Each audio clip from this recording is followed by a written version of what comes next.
de Laura Daniela García Quirós. Ella es licenciada en medicina, actualmente es médico pasante como servicios, está haciendo su servicio social en el Centro de Investigaciones Dr. Hideo Noguchi. Nos viene a presentar el tema infecciones reaparecidas por riqueza, serie de casos con enfoque en diagnóstico y perspectivas preventivas. Bienvenida, Laura. Gracias. Muchas gracias. Buenos días a todos. Soy Laura Daniela García Quirós y es un verdadero placer compartir con ustedes nuestra investigación sobre un reto clínico que se está volviendo cada vez más relevante, en este caso la recurrencia de rickettsiosis. Nuestra investigación está titulada Infecciones reaparecidas por riqueza, una serie de casos con enfoques en diagnóstico y perspectivas preventivas. Un pequeño índice de los temas que se van a estar tocando a lo largo de esta presentación. Y antes de entrar en los detalles, es fundamental comprender por qué estudiar en este caso la recurrencia resulta algo urgente. Para ello, primero que nada, debemos establecer el contexto de esta enfermedad y entender los factores que la vuelven particularmente crítica. La rickettsiosis es una zoonosis, en este caso transmitida por garrapatas, y está vinculada a contacto con perros, gatos y otro tipo de animales. Como relevancia clínica, en este caso, tenemos que el diagnóstico tardío se asocia con una alta mortalidad. Esta elevada mortalidad queda reflejada en datos de vigilancia nacional y local, y los cuales quedan marcados claramente, pues queda marcada en este caso la magnitud del problema. Si observamos el panorama epidemiológico, tenemos la situación epidemiológica entre 2019 y 2025, demostrada con los casos probables, casos confirmados, las defunciones y la letalidad marcada en porcentajes. Como observamos en este caso, en el 2024 tenemos 531 casos confirmados con 6.520 casos probables en este momento, y también tenemos una alta en la letalidad, en el porcentaje de letalidad, con 49% en el año 2023, lo que nos obliga a investigar más a fondo esta problemática. El impacto es especialmente notable en la población joven entre los 5 y los 14 años de edad, que presentan la mayor cantidad de casos confirmados. Al igual que la población afectada por sexo, en este caso no vemos mucha variabilidad. Tenemos en el sexo masculino 263 casos confirmados, esto fue en el 2024, y en los casos femeninos son 268, con una letalidad que nos hace, que refleja en este caso la paridad y pues el riesgo transversal como tal del entorno. En cuanto a la alta incidencia, esta se asocia a la presencia de múltiples especies de vectores y de riqueza en nuestro territorio. En este caso también nos estamos enfrentando a un problema crónico, ya que el primer caso aquí de rickettsiosis fue reportado hace aproximadamente 24 años. El 76.2% de la población en Yucatán presenta una actividad serológica positiva a riqueza y aproximadamente estamos en una tasa de letalidad de 33.5%. Para entender cómo estas especies circulan, creo que es importante hablar un poco del ciclo de transmisión, tanto de Rickettsia rickettsii como de Rickettsia typhi. En este caso, en Rickettsia rickettsii tenemos que la transmisión ocurre en una transmisión transovárica, lo que convierte a la garrapata en el reservorio principal, mientras que en Rickettsia typhi la transmisión se realiza por pulgas y piojos. Principalmente los reservorios son los roedores en este caso. En esta parte de aquí de abajo podemos ver cuáles son más patogénicas. La primera es Rickettsia rickettsii, seguida de Rickettsia prowazekii y por último de Rickettsia typhi. Un dato biológico clave aquí es que Rickettsia prowazekii es causante del tifus endémico y tiene una capacidad única en este caso de infectar al ser humano y permanecer latente durante varios años, reapareciendo en situaciones de inmunodepresión de los pacientes, que se conoce como la enfermedad de Brill-Zinsser. Este modelo de transmisión es fundamental en este caso para lo que fue el planteamiento de nuestra investigación.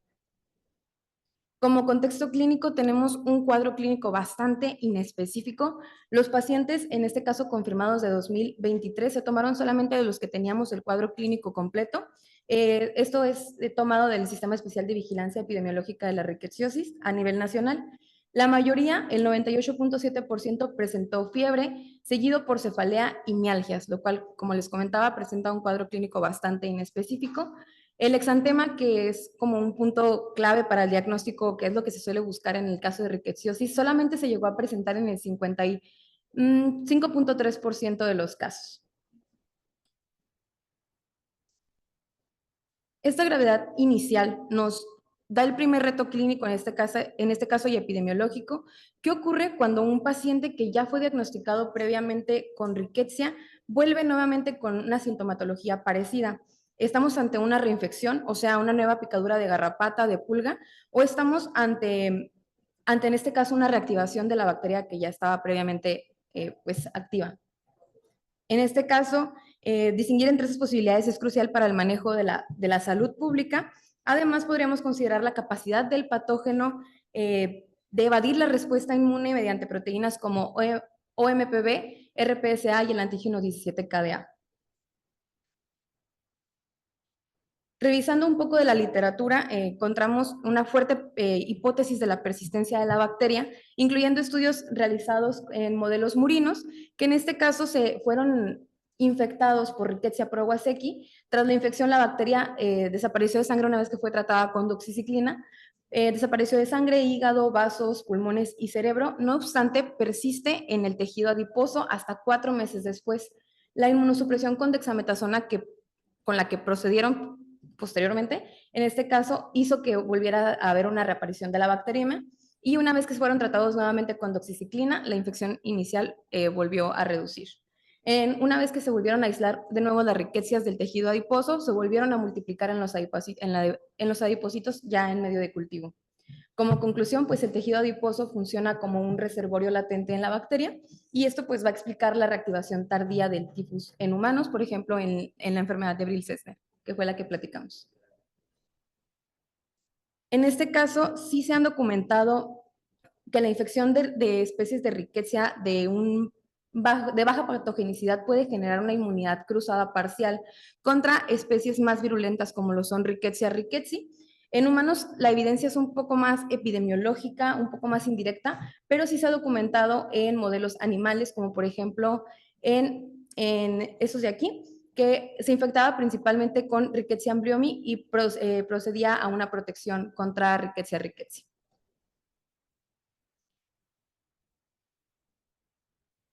En este caso, pues había necesidad de documentar la recurrencia. Nuestro objetivo principal fue caracterizar la recurrencia de la riqueciosis en nuestros pacientes y para ello diseñamos un estudio con un análisis retrospectivo de los pacientes que habíamos tenido en el Centro de Investigaciones Seiyo Noguchi, en el Laboratorio de Enfermedades Emergentes y Reemergentes. Como criterios de inclusión tomamos a pacientes que hubieran tenido 2 o más episodios confirmados por PCR. Y aquí tenemos nuestros resultados. Encontramos a 4 pacientes, 3 de ellos teniendo 2 veces que se presentaron con diferentes síntomas, en este caso ambas veces con PCR positiva para riqueza. En el caso del paciente 19073, que es este de por acá, él tuvo 3 veces, 2019, 2023 y 2024. Tenemos a 4 pacientes que sus edades van desde los 19 años hasta los 59 años, con una ocupación completamente diferente. Sintomatología, ahorita platicamos un poquito más al respecto.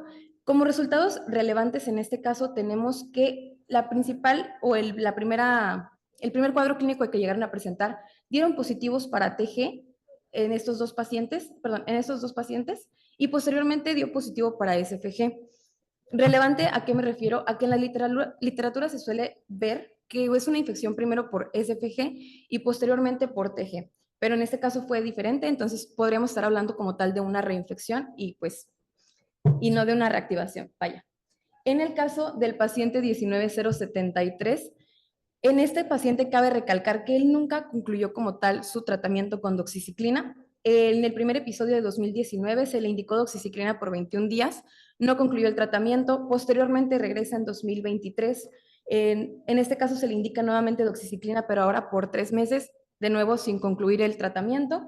Y por último, en 2024 se logra hacer un cultivo, en este caso de riqueza, y se encuentra que ha sido resistente a doxiciclina, por lo tanto se le indican diferentes tipos de antibiótico. Como resultados destacados en los síntomas, en el primer episodio tenemos un predominio de mialgias y artralgias. En este caso, en el segundo episodio tenemos un predominio más que nada por cefalea.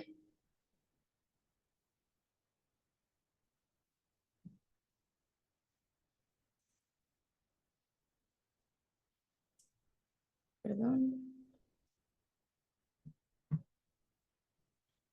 En este caso, posiblemente estábamos ante una nueva exposición, principalmente por la variabilidad antigénica de Rickettsia y permitir reinfecciones con perfiles diferentes al primer episodio.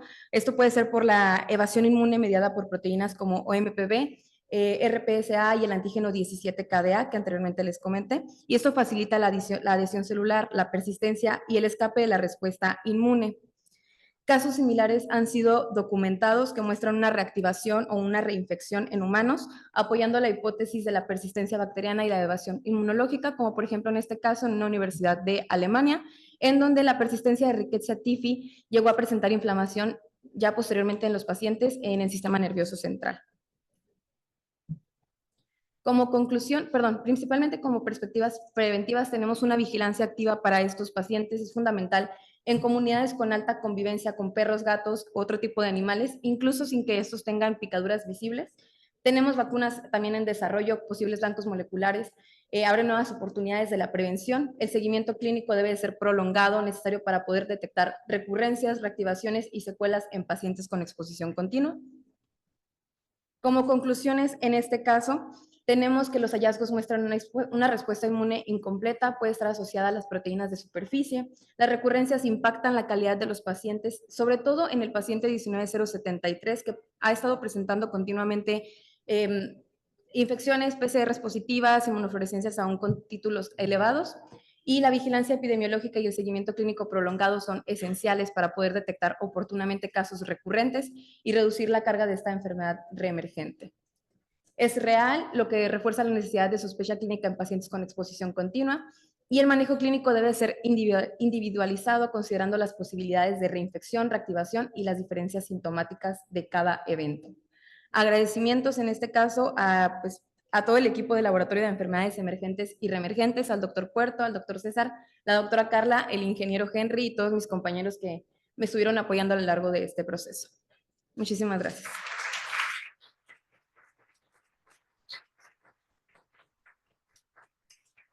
Agradecemos la participación de Laura Daniela. Hay espacio para una pregunta. Y antes de la pregunta, por favor, también les quiero comentar que el día de ayer no hubo una presentación de una ponente, entonces les pediría su atención al final de esta presentación. Va a presentarse la ponente de ayer. Gracias. Adelante, doctora. Gracias. Muchas gracias por tu presentación. Yo tengo una duda que seguramente lo dijiste, pero no logré captar. ¿Cuál es el criterio, el criterio de laboratorio para poder definir que estás ante una reactivación o ante una reinfección? En este caso, principalmente tomamos como PCR el punto de identificación si era una reinfección o una reaparición, debido a que la reinfección suele mantener títulos elevados en la inmunofluorescencia, la reactivación, perdón. La reinfección suele aparecer positiva solamente en PCR. No sé si me expliqué, disculpe.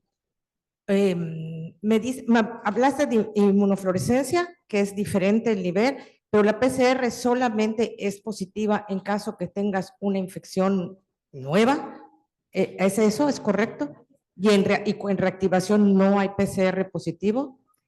En este caso no lo vimos con ninguno de los pacientes. En el paciente el paciente que presentó 3 casos diferentes, 3 momentos diferentes de infección, él mencionaba exposición previa a garrapatas. Entonces, como tal, suponemos, porque no hay como tal un parámetro establecido para poder identificar si es una reactivación o una reinfección, sospechamos que es una reinfección en el caso de él, porque mencionó constantemente la presencia de exposición a garrapatas. Y en todas estas posibilitó que fuera por PCR.